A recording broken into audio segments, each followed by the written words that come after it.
way of St Michael's Mount. This is the beginning of the Cornwall pilgrimage, which runs as far as Morristown in the Attic of Cornwall. Today we're going to be following the St Michael's Way as far as Cornish Bay, and then we're going to take an excursion into St Ives for a night stopover.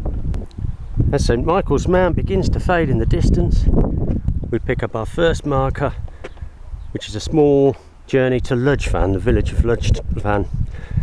This little coast-to-coast journey is probably the shortest in the country geographically. I'm guessing it's about no more than a dozen miles. And when we reach the Cornish Bay on the north coast, we're actually going to take a little excursion down into St Ives to St Ives Church, and then I'm going to spend the night in St Ives and start walking again back towards Hale the next day.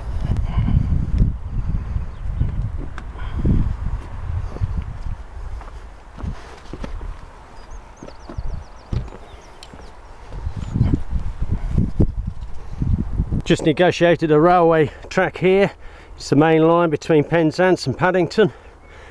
Always take care when crossing these railways. We're now going through the marshland. Not yet got sight of Ludgvan Church. As soon as we do, we'll have a look. This is quite nice here. A few mosquitoes about today, so it pays to have a little bit of cream handy. So I've negotiated the main road as well as a railway. That's something the pilgrims of the 5th and 6th century didn't have to worry too much about as they made their journey to St Michael's Mount and ultimately crossed the Pyrenees to walk to Santiago in Spain. A journey I fondly remember, and I'm proud to say that I've actually done. Just ahead there you can see the Ludgvan Church just poking out of the trees there, so we're not that far away. We're certainly within half a mile of completing this section. Well, that's twice I've crossed the main road now, and I can't say that's too pleasant. Let's see if we can find some fairer pastures along the way. At last, a signpost. That means I'm off the road again for a while. Thank goodness for that.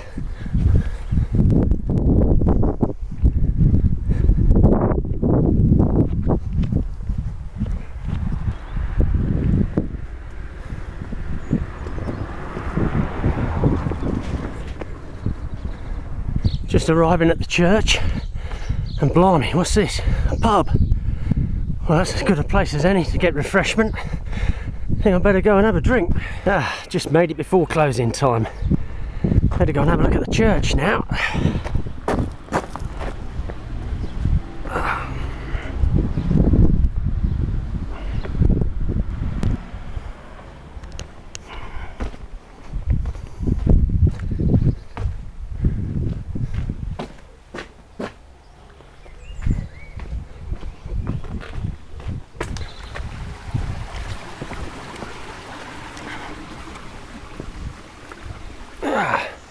We're into the pastures.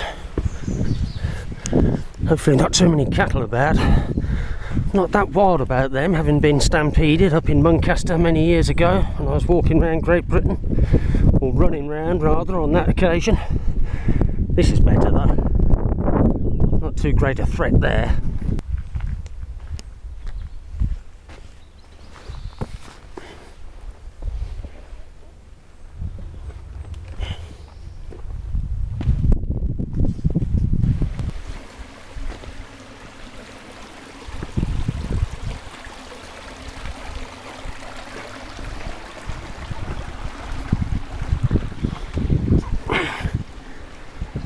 Oh damn, it's the cattle. I'm not looking forward to this. Oh, I managed to survive that at least. Don't think they even noticed me.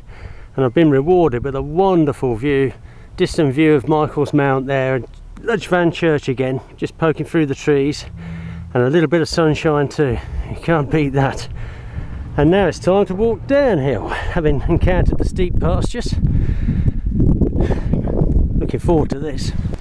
Right, we need to take a sharp right here, and should keep us on course. It's always a bit difficult going onto the road. You've got to wait until you get a sign to be absolutely certain you're going the right direction. And here we go. I've got to cross the ford now. There's a little bridge here just to the left.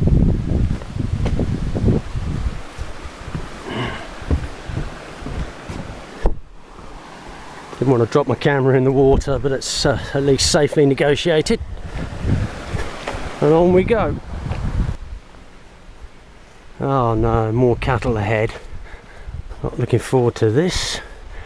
Just about make out the trail. Just hope I don't get lost in here. There's another steep climb up a dirt track there. All off-road now, I think, for the next mile or two. Well, as you can see, this is scarcely a footpath. I'd rather get the impression that farmers don't like walkers going through their land. The evidence I've seen so far with electric fences, herby gates, severe cattle, some of the fiercest cattle I've ever met. And really at times, very diminutive, if any, footpath at all, crossing some of this arable land. As you can see, there's nothing here that demarks a footpath. There's a view of an old church there, which is now residential property. The path actually goes through that back garden of the church. It comes up the hill here, and then we take to the road, which we're going to now walk to Tremcrom car park, which will be on the left hand side, and then we're going to ascend using just a basic footpath.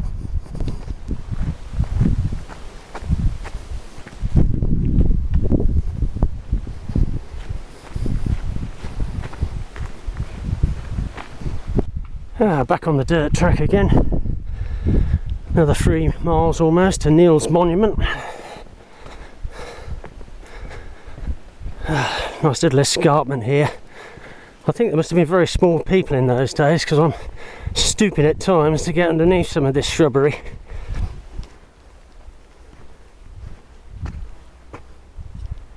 About halfway now. I'm just going over the paddock near Tremcrom Farm. Little bit of a steep descent here to that another renovated church there. Seem to be quite a few of those around. Just got to be a bit careful, these stepping stones are a little bit slippery. I can hear the traffic now, so another road is imminent.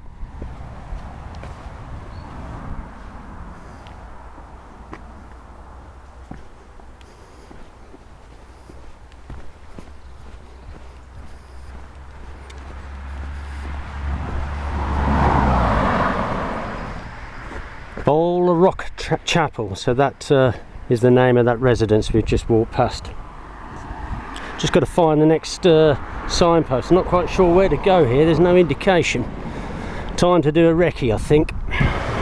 According to local folklore, this rock is used by giants playing a game on Tremcrom Hill. It's now the National Trust property. Interesting little place. In fact, yeah, there's the National Trust sign, Bowl Rock. Here's another escarpment. Well, to be honest, the path is really visible here. In fact, I don't even know if there is a path, but I'm going to have to scramble through somehow. Well, it just appeared to be walking through people's back gardens here. At least I can see the track at last. Shouldn't be too bad now. Well, I had to practically crawl through that lot. It's alright for about 4 foot nothing, I suppose. But at last we have a bit of open ground again.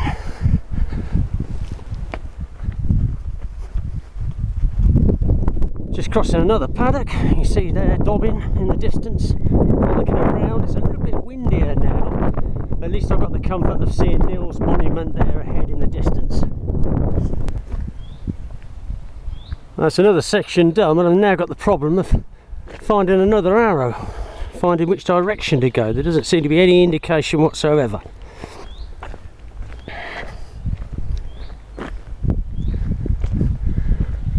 This might be it. Signpost missing, but it looks as though there was actually something there at some stage. So I'm going to take a hike up this road and see what happens. Now this is Neil's monument. Finally reached the top. Should be able to show you some nice views over Carbis Bay in a minute. Looks quite calm out there today. No sign of Michael's Mount from here. That just leaves me now to find the path down into Carbis Bay. That should only be about a mile away. I've got to say, this is not an easy walk to follow. I've done it from north to south a few times and it's easy for me to recognise the landmarks, but doing it this way around I've struggled a bit and I've missed some of the signposts and got lost at times. But the fact remains, we can't just walk on Route 3, which is our alternative from Hale to St Michael's Mount. These are old ancient pilgrim routes which are a challenge within themselves to walk, and if nothing else, at least we have to try and preserve that ancient heritage. I think it's very important that we make an effort to walk them. Today's been a little bit testing for me, but on the whole I think quite enjoyable, and I'm sure this countryside will give many people tons of pleasure, and the fact that we've been able to walk coast to coast in basically an afternoon is pretty good going.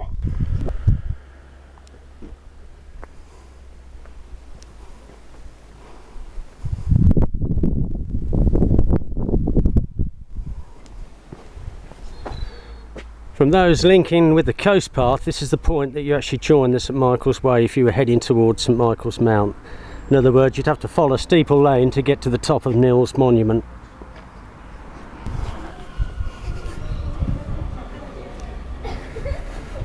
Well, I've arrived at St Ives Church in St Ives, which marks the end of today's walk. We'll be starting back here in the morning and walking up to Hale and Camborne, Redruth, and then back to the Gwennap region at Caharrock.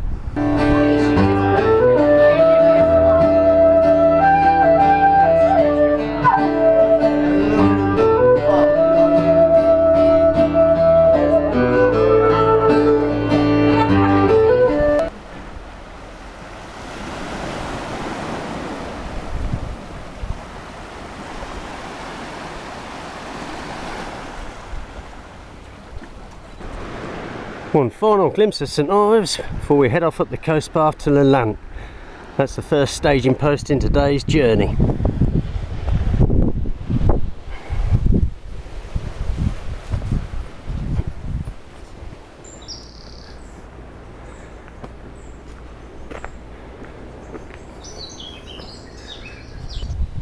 Well, we're at the St Michael's Way path to Lelant, so the two paths become one for the rest of the journey. You can see there on the signpost, St Michael's Way points back to Nill's Monument, which is about a mile away, where we finished our walk yesterday. But for now, it's straight on ahead.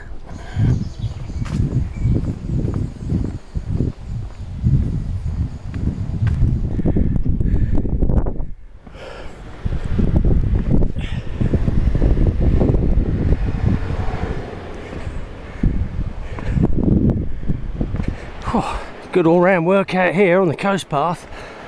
Quite tired already going up and down these steps. About a mile now from Hale, so we're going first to Lelant Church and then we take a little coast lane to Hale. We have Hale Estuary there just in the distance, the town of Hale, and slightly to the right beyond the golf course is St Uni Church. About 20 minutes walk from here. Still quite pleasant. It's very flat now, so it's an easy walk. There's the St Michael's signpost. So we're about half a mile away from concluding the St Michael's part of the Cornish pilgrimage.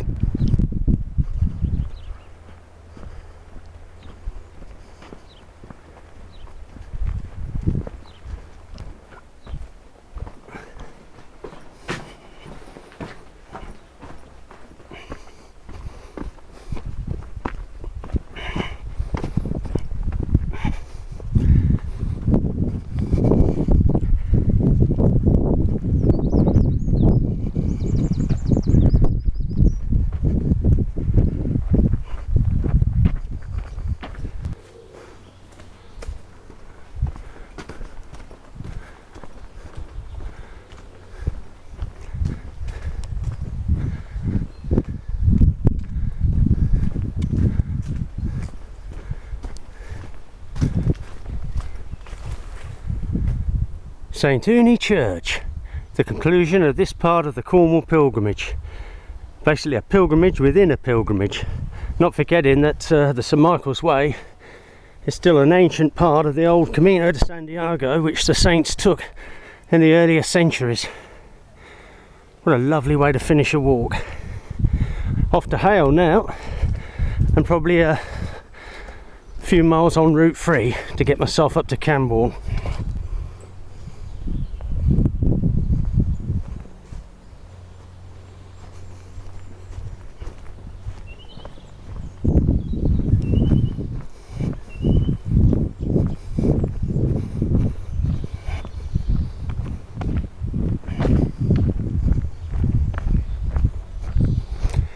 Well, there's the Cornish coast path marker, so I guess I just need to bear right.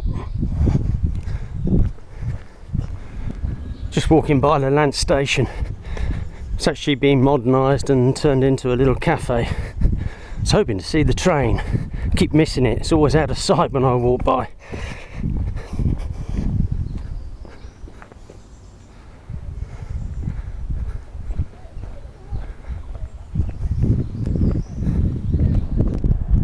At last, there's a train coming. It's the St Ives branch line, St Ives to St Earth.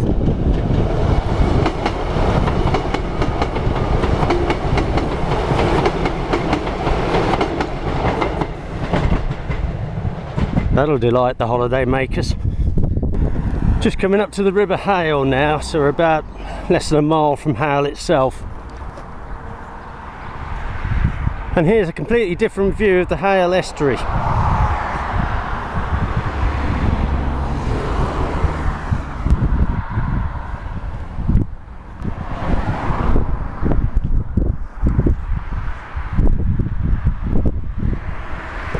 Another glimpse of the estuary, and there's the St Ives branch line with train in motion.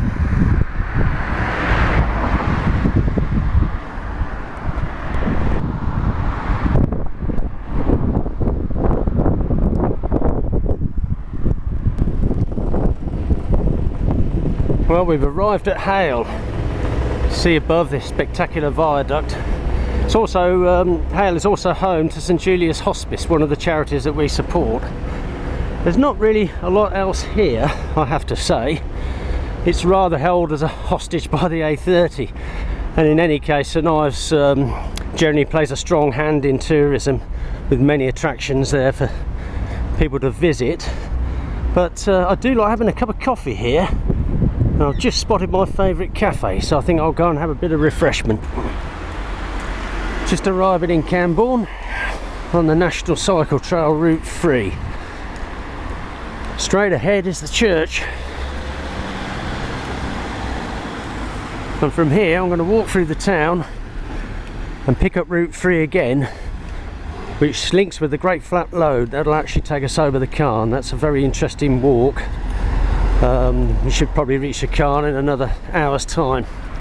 Nice little hike there between Camborne and Poole, and this is where Route 3 links with the Great Flat Lode. This is going to be our next trail, which we're going to walk through the Carn. It's a nice little way to link up the St Michael's Way and the Gwennap pilgrimage. Route 3 is basically a cycle route, but it's a lot of it is sort of off-road, and it's quite a very pleasant journey. One that I've done several times. I've even written a walking guide called the Cornish Way.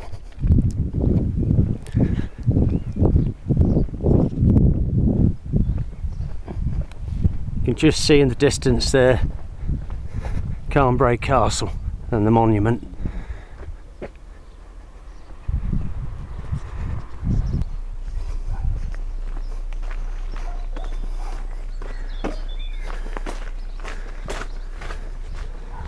All around there are engine houses.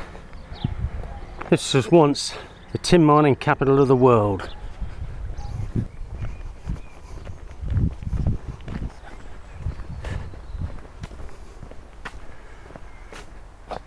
Excellent view of Carnbray Castle there. Excellent walking route too. We just left the Carn and we're heading down towards Churchtown. There we have St Uni Church at Churchtown. A lovely sight. And walk up the hill now towards Copper Lane and the Trezevine tram road.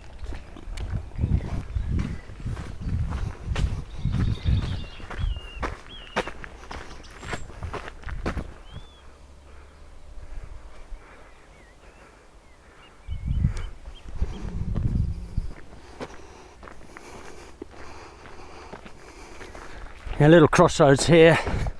Got to be mindful of traffic, they speed past. But we're just about to step onto Copper Lane. The car just gone by, so we're now on Copper Lane. It's another busy road here. Got to be mindful of the traffic again as we head into tea time. Just crossing from Copper Road. Now we're going to head for the Trezevene tram road, which also forms a section of the Gwennap pilgrimage. Well, we're at the top of Lanna Hill and we're about to descend to the Trezevene tram road now. This is marked here as a site of Old Wilbulla Mine. Just going to take a hike down to Trezevene. Just looking back there, you'll see that we've gone on to Tramcross Lane. That's actually the route that takes us to the bottom of Trezevene and onto Carmarth, which is the choice of route I'm going to take to get back to Caharrock. We do have a video on the Gwennap pilgrimage, but I'm actually going to do it the other way round as per the guide. So this will be a little bit more interesting to see how it's done backwards. Well, there's the Trezevene tram road. You can see the signpost there. But I'm now going to go to the bottom of Tramcross Lane and head off over Carmarth. At least we'll have a look at Gwennap Pit on the way, hopefully, and Vogue Shoot. Well, this is Pennant's Mine, and directly ahead there is the Chasewater and Redruth Railway. I've got to say, it's been a very interesting overview of the Cornish industrial history, and the visual evidence is quite conclusive. And I also love the little names like Copper Lane and Tram Road Cross that actually make an idyllic little journey. We're not actually going to use the mining trail. I've got the pilgrimage running through Carmarth down to Gwennap Pit, so that's our next course of action from here. Well, it's very calm and peaceful up here, unlike the wild Carmarth that I'm accustomed to.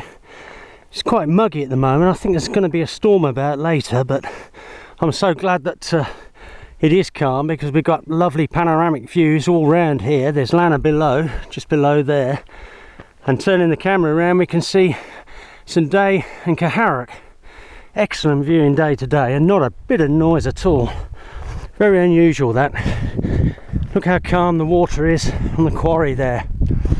Good day for fishing, I'd say. And as we head down the hill, it's still nice and dry, so no rain yet, but I do feel there's a storm imminent.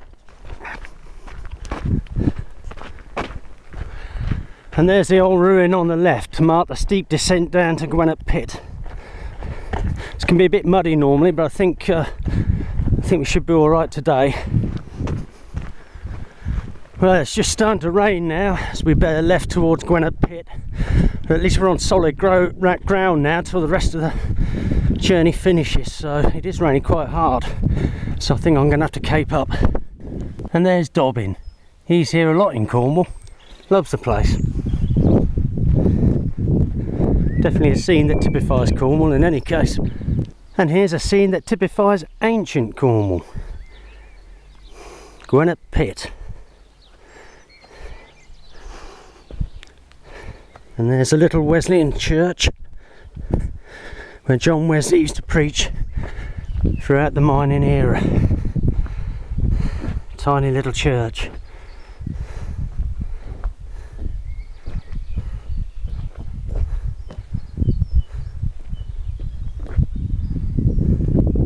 How lovely.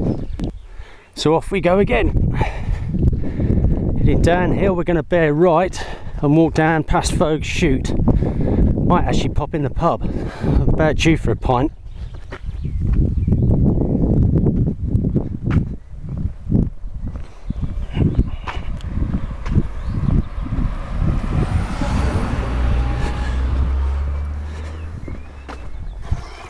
There's the Vogue Shoot, part of St Day Town Trail. It's also the water supply for the local community over 100 years ago. Certainly seen some change since then. And there before us, behold, the Star Inn. I think I'm going to head in there for a pint.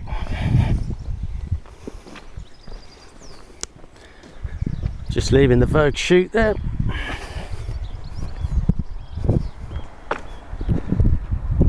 And there's a Star Inn. There's a campsite here at the pub for travellers like myself who want to discover the Cornish pilgrimage.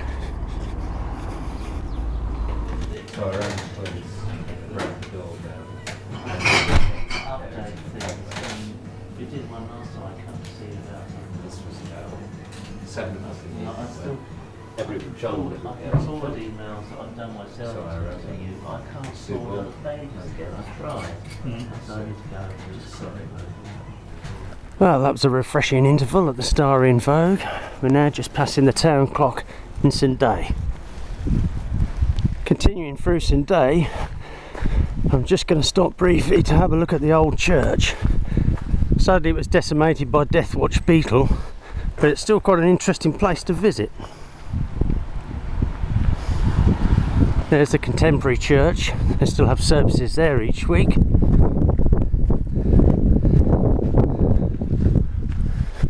In a short time we're going to come up to St Day Hill.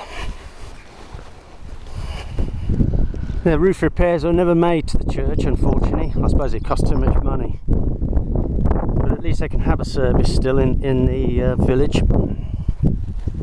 We're at the top of St Day Hill, and a small descent will take us back down to the Caharet Road, where we're going to cross a stream and take the footpath up to the top of the village.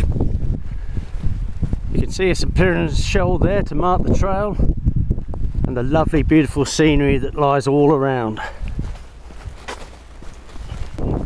There's Dobbin again. He's always here wherever you are in Cornwall. Now just crossing the road to rejoin the footpath.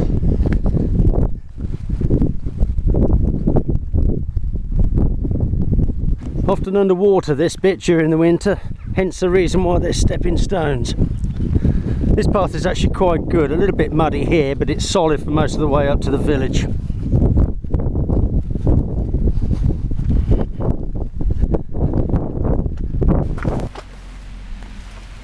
Another shell and another set of steps. Excellent little trail this. Just passing Caharet Club there. We'll just go down a little bit further and we'll have a look at the churches and the coal yard. There's the old village water pump, and just round the corner is the Caharet Methodist Church, still in use today. At the bottom of the road we have St Piran's Church, and to the right the old coal yard. It used to serve the Chasewater and Redruth Railway, which runs down into Poldice Valley. It's now an animal feed place, but that's actually where the coal was stored, and the train ran through there down to Lansbury, where that fairly modern building is, right the way down to Mills Hall, and then continued on to Poldice Valley, which forms the next stage of the Cornwall pilgrimage route to Roseland. We're just going to conclude our journey now at the St Piran's Church in Caharet. St Piran's our patron saint, and that's the reason why we have black and white shells to mark some of the route. St Piran arrived here in the early centuries and was famous for building a chapel at Perranporth. Many thought it was just a myth, but it was uncovered in the 1900s and it's been there ever since under preservation. It's a lovely little church here that has weekly services in line with the church up in St Day. It's part of the Gwennap region, and Gwennap Church is part of the congregation. So this really concludes this section of the Cornwall pilgrimage, known as the Gwennap section, Gwennap pilgrimage, a pilgrimage in its own right. So it's time for me to head home now. I'm just going to have a quick look at the Caharet Stars, as that's one of our old favourite pubs, renowned for fundraising. We've raised thousands of pounds there for the local charities, hospices in particular. A little run down now, but it's still a very popular pub. Unfortunately it's not open. So on that note, I think I'm going to just head off home and have some dinner. Bye bye.